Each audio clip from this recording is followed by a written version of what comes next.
Corona virus जब से आया तब से वैज्ञानिक ये कहते रहे कि ये वायरस कभी खत्म नहीं होगा, अपना रूप जरूर बदल सकता है। फिर से एक बार भारत में कोरोना वायरस की दस्तक दिखाई दे रही है। हालांकि इसका वेरिएंट क्या है और ये कितना खतरनाक है और ये कितना तेज़ी से फैलता है, इस पर बात करने के लिए हमारे साथ ज्ञानेश्वर चौबे जी हैं, जो BHU के साइंटिस्ट हैं और ख़ासतौर पर कोविड में आपने बहुत काम किया है, जितने भी वेरिएंट है उसको लेकर के। अगर बात की जाए इस वेरिएंट की, तो ये किस तरीके का वेरिएंट है, कितना तेज़ी से ये फैलता है और ख़तरनाक कितना है? क्योंकि सबसे ज़्यादा कोविड की जो सबसे ज़्यादा त्रासदी देखी थी 2021 में देखी थी, जो सबसे ज़्यादा फैलता भी था और तेज़ी से लोगों की मौत भी हुई थी। तो लोग एक बार फिर से चिंतित हैं कि ये कितनी तेज़ी से फैलता है और इसका विस्तार कितनी तेज़ी से होता है। जी, जैसा कि पिछली बार भी हम लोग इस पे काफ़ी विस्तार में बात किए थे और मुझे लगता है कि अब हम लोग इन्फेक्शन को भूल जाएं। अब हम लोग वो देखें कि कोई अगर वेरिएंट निकल रहा है, क्योंकि ये भाई म्यूटेशन होगा समय के साथ, तो कोई ना कोई नया वेरिएंट आएगा ही आएगा। इससे मृत्यु दर कितनी हो रही है, क्योंकि ये एक तरीके से आज के डेट में कोविड का इन्फेक्शन जो है वो मायने नहीं रखता। कोविड का इन्फेक्शन हमको कितना सीरियस बना रहा है, वो इस पे काफ़ी जो है महत्वपूर्ण चीज़ ये है। अब जैसे हम JN.1 वेरिएंट की बात करें, जो ये वेरिएंट निकला है US से सबसे पहले रिपोर्ट किया गया, पिछले लगभग जो है वो अगस्त एंड से ये सर्कुलेशन में है, धीरे धीरे ये पूरे वर्ल्ड में फैल रहा है। हम देख रहे हैं कि अदर वेरिएंट्स, अगर टोटल केसेस जितने आ रहे हैं, अब अगर हम US का डेटा लें तो नवंबर की शुरुआत में लगभग 6% केस इस वेरिएंट के वजह से थे। आज जो है 28%, 29% केसेस जो है इस वेरिएंट की वजह से हो गए हैं। सिंगापुर में देखें तो लगभग 48% केसेस में यही वेरिएंट डोमिनेंट हो रहा है। इसका मतलब कि अदर वेरिएंट से ये ज़्यादा इन्फेक्टिव है, क्योंकि वायरस के बहुत सारे वेरिएंट रन करते हैं, उसमें से वही सक्सेसफुल होता है जो कि ज़्यादा इन्फेक्टिव होता है या जिसके अंदर न्यूट्रलाइजेशन की क्षमता जो है ज़्यादा होती है वो लोगों को, क्योंकि हम ये तो मनुष्य से मनुष्य में ही फैलता है। मनुष्य के शरीर एक आदमी को पकड़ेगा तो दूसरा आदमी जो है वो कितना उसको फैलाने में सक्षम है, या वो कितनी दूर तक वायरस हम छींक रहे हैं या बोल रहे हैं या खांस रहे हैं, वो वायरस का जो है वो अणु जा रहा है कि वो दूसरे को इन्फेक्ट कर रहा है। तो ये चीज़ें तो अब देखिए, UK का भी डेटा है, सिंगापुर का भी डेटा है, जहाँ की एक मैसिव सर्ज हुआ है। आज 8,000 इन्फेक्शन है तो कल 16,000 इन्फेक्शन हो रहा है, ऐसे ये बढ़ रहा है। तो इसका मतलब ये तो बहुत साफ है कि इस वेरिएंट ने अदर वेरिएंट्स को पीछे छोड़ दिया है और ये लोगों को बहुत तेज़ी से इन्फेक्ट कर रहा है। और ये उनको इन्फेक्ट ज़रूर कर रहा है जिनकी एक लेवल की इम्यूनिटी मतलब कि एंटीबॉडीज़ अगर थोड़ी डाउन हो गई हैं, या जिनको कभी इन्फेक्शन नहीं हुआ है उनको ये ज़रूर इन्फेक्ट करेगा। तो अब हमें ये सोचना है कि इससे मृत्यु दर कितनी है। तो अब हम अगर इसको देखें तो अभी भारत में बहुत कम इन्फेक्शन हुए हैं, लगभग 1,000-2,000 के आसपास इन्फेक्शन टोटल हुए हैं। तो उस पर अभी कोई डेटा को नहीं समझा जा सकता है, लेकिन अगर हम US का डेटा देखें, UK का डेटा देखें, सिंगापुर का डेटा देखें, तो मृत्यु दर में कोई परिवर्तन नहीं आया है इस वायरस के वजह से।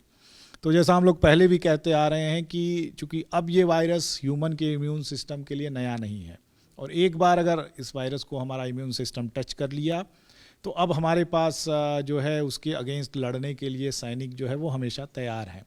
अब हमारे मेमोरी में अगर चला गया, जिसको कि हम T सेल कहते हैं वैज्ञानिक भाषा में, और वो अगर हमारे मेमोरी में चला गया कि इस तरीके का कोई वायरस है जो हमारे लिए नुकसान पहुंचा सकता है, तो जैसे ही हमारे संपर्क में आएगा तुरंत जो है मिलियंस ऑफ सैनिक हमारे ब्लड स्ट्रीम में रिलीज़ होंगे, उसको न्यूट्रलाइज कर देंगे। पर ये अभी भी ये बड़ा सवाल है कि भारत की ये कितने लोगों को इन्फेक्ट करेगा और कितने लंबे समय तक चलेगा। पर मेरा ये सोचना है इसमें कि भारत की एक बहुत बड़ी जनता, अगर हम पूरे वर्ल्ड की बात करें तो हम सबसे ज़्यादा एक्सपोज थे। पहली लहर में तो 7-8% लोगों में ही जो है एंटीबॉडी डेवलप हो पाई, बहुत कम लोग इन्फेक्ट हुए, क्योंकि ज़्यादातर लोग एक सोशल डिस्टेंसिंग और पूरा लॉकडाउन, ये वो बहुत सारी चीज़ें लगी थी जो रोक रही थी हमको मिलने जुलने से। सेकेंड वेव जो कि डेल्टा वेरिएंट के वजह से था, वहाँ आप देखें कि एक बड़ा सर्ज आया और उसके वजह से डेथ भी बहुत सारी हुई। हमने बहुत सारे यंग लोगों की भी डेथ हो गई इस केस में। तो अब और थर्ड वेव में फिर से जो है ओमिक्रॉन का जो सर्ज आया, उसकी वजह से एक बड़ी पॉपुलेशन जो है इन्फेक्ट हो गई। तो ओवरऑल हम देखें तो लगभग 90% के आसपास लोग इस वायरस से किसी न किसी वेव में ज़रूर इन्फेक्ट हो चुके हैं। तो उनका इम्यून सिस्टम अब इसके लिए यूज टू हो चुका है। जैसे फ्लू होता है, बार बार हर साल आता है, और ये ठंड का टाइम आप जहाँ देखेंगे विश्व के जिन देशों में ठंड बढ़ी है वहाँ ये वायरस जो है वो उसकी बहुत तेज़ी से जो है इसका इन्फेक्शन भी बढ़ा है। तो ये एक साइकिल है। अब ये साइकिल भारत में किस स्तर पे जाएगा ये बहुत बड़ा सवाल है, लेकिन मेरा ये सोचना है कि अब ओमिक्रॉन के बाद ऐसा कोई वेरिएंट अभी तक नहीं आया है। इस वेरिएंट में भी देखें तो इसमें एक म्यूटेशन बड़ा स्पेसिफिक है जो कि इसके इन्फेक्टिविटी को शायद कई गुना बढ़ा रहा है। और अगर इसकी जो एन वैल्यू देखें जो कि इन्फेक्शन को कितना टाइम बढ़ाता है, तो एक आदमी जो है जनरली 2 से 4 लोगों को इसमें इन्फेक्ट कर दे रहा है बहुत तेज़ी के साथ। तो इसका मतलब है कि ये जहाँ आएगा वहाँ इन्फेक्शन तो बढ़ेंगे समय के साथ। लेकिन अब भारत के लोगों की जो इम्यूनिटी है वो अगर वो इन्फेक्ट हो चुके हैं तो ऐसा नहीं है कि अगर वो इन्फेक्ट होंगे तो वो दूसरे लोगों में भी बहुत सारे लोगों में फैला पाएंगे, क्योंकि अब इतनी बॉडीज़ उसको नहीं मिलेंगी कि इस वायरस को मल्टीप्लाई हो और ये बहुत सारे एक बड़ा सा सर जाए भारत के अंदर, जो मेरा सोचना है। कब तक इस वेरिएंट की खत्म होने की उम्मीद है? एक वेरिएंट की एक उम्र होती है, तो क्या लगता है कब तक इस वेरिएंट जो है खत्म हो सकता है? जी देखिए, कोई वेरिएंट ख़त्म नहीं होता। होता क्या है कि एक बड़ा वेरिएंट नहीं, वेरिएंट तो चलेगा, उससे एक बड़ा वेरिएंट निकल जाता है। जैसे भाई भाई की लड़ाई होती है हमारे यहाँ, तो भाई जो है सुपरसीड कर जाता है।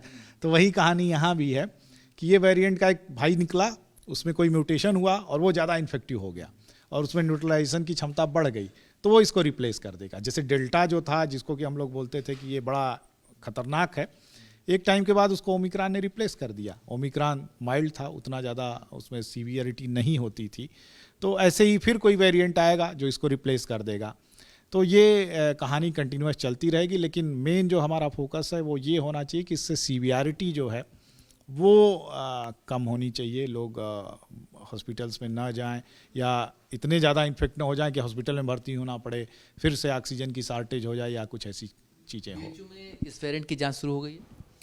जी अभी तक नहीं, अभी इस वेरिएंट की जो है जांच अभी शुरू नहीं हुई है।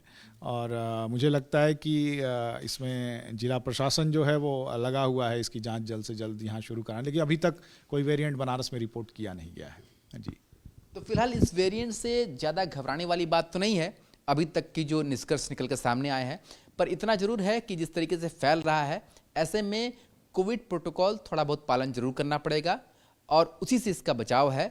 फिलहाल अभी तक की जो रिपोर्ट्स है उसके अनुसार ये डेल्टा वेरिएंट की तरह खतरनाक नहीं दिखता है। हालांकि अभी भारत में बहुत ही कम केस इसके पाए गए हैं। जिस तरीके से समय आगे बढ़ेगा तब इसके बारे में और विशेष अध्ययन किया जा सकेगा, पर अभी तक की जानकारी जो ये है कि नॉर्मल जो वेरिएंट इस कोविड के और लगातार आते गए हैं, ठीक उसी तरीके का ये भी है और इससे बचाव अभी संभव है। वीडियो जर्नलिस्ट शिवम मिश्रा के साथ सुशांत मुखर्जी, न्यूज़ स्टेट, वाराणसी।